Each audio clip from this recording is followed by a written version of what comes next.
I normally don't do straight political analysis because I think politics is dumb, but last night was quite the disaster for Donald Trump. I think I was, under the impression, or I should say that I was of the opinion that he very much needed to go forward with the rally last night because of everything that's been going on, because the left has been out in full force doing their thing, rioting, destroying statues, tearing down, waging cultural revolution.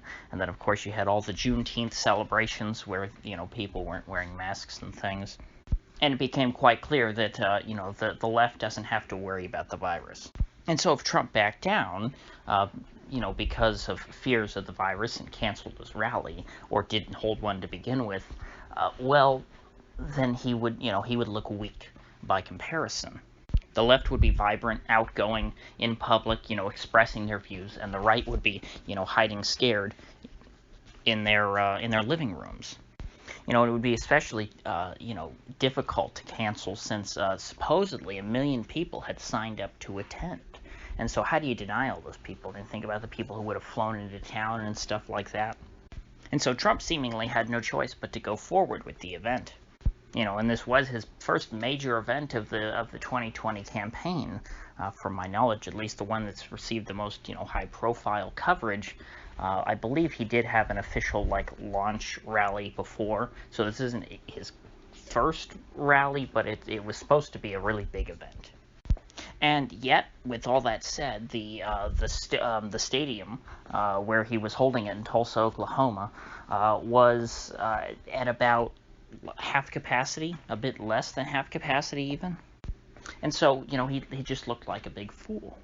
It was absolutely humiliating. I have to say that if I were in his shoes and I got there and saw that I was looking at an empty stadium, I would have had trouble actually, delivering my speech. Because they were expecting hundreds of thousands of people. Like I said, they were claiming over 1 million people signed up.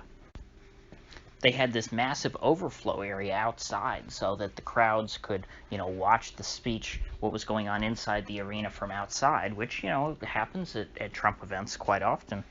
In fact, a couple months ago, there was a rally just like that in New Jersey. I believe it was the one where that Democratic congressman announced that he was going to switch parties or something like that. Now, the reasons as to why so few people showed up, despite so many signing up, it seems unclear at this point. Now, the media and Alexandria Ocasio-Cortez are claiming that TikTok K-pop stans are the reason why this happened, which sounds a bit far-fetched. In fact, it just sounds absurd on its face. Maybe if they said it in a little less of a ridiculous way, I might be able to believe it, but what we're told is that the K-pop stans decided to troll Trump by reserving tickets at his rally, but of course had no plans of attending. And if you reserve tickets, well, then that's less tickets for anybody else. So, it's quite possible that the Trump campaign could have over 1 million requests to sign up, but if the first people who get there and reserve tickets are all trolls who don't plan on showing up, well, then, there will be no tickets left for your actual supporters, and they won't be able to attend. And if this is indeed true, if this is why there were so few people at the rally, because, most of the people who got the tickets, there were only 19,000 seats in the stadium.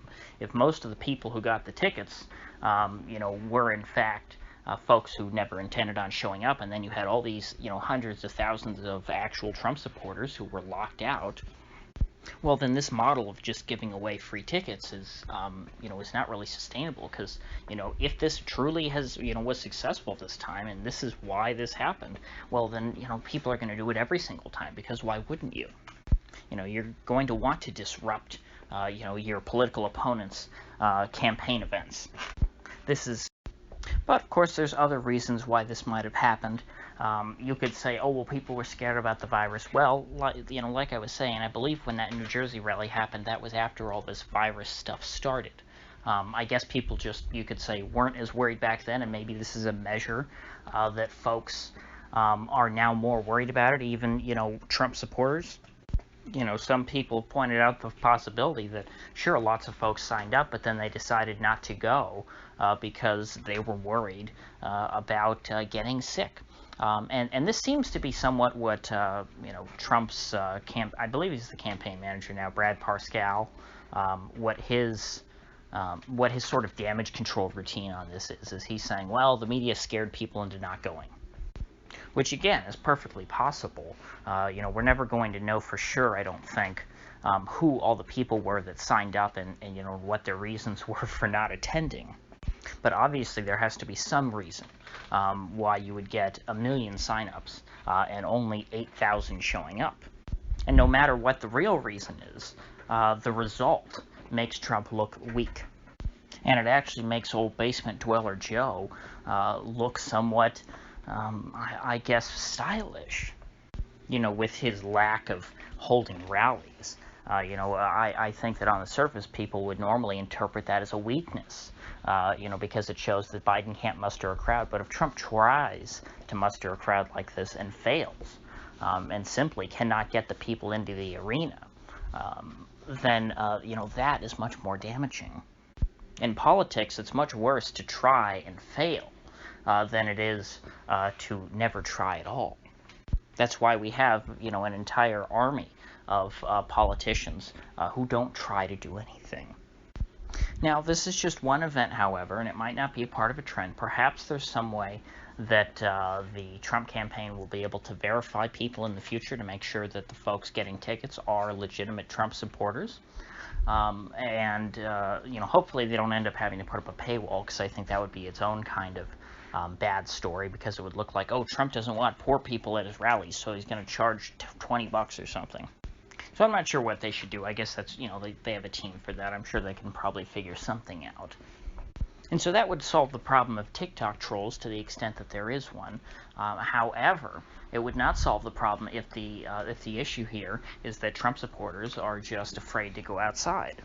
You have to remember that Trump's voters tend to be older.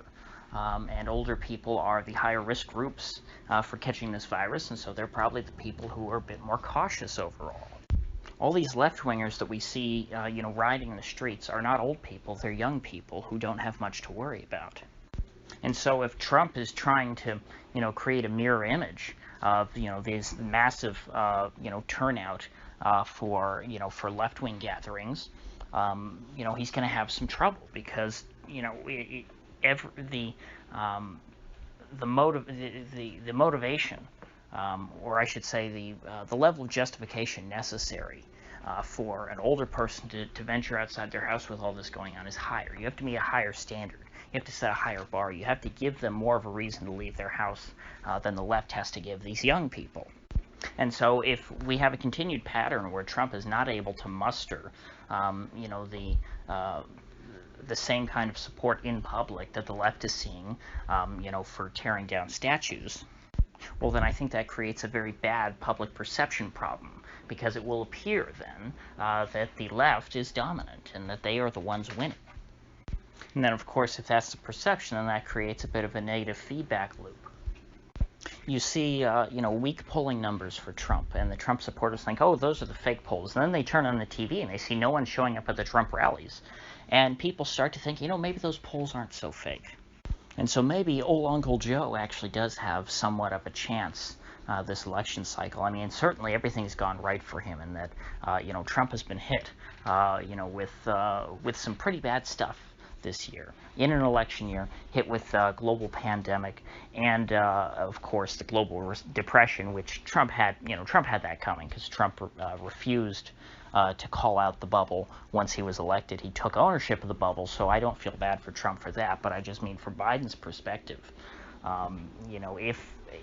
if there couldn't be a better opportunity for him, and that the only reason why Biden would lose is, because of his own incompetence, which is not something that I doubt, in any way.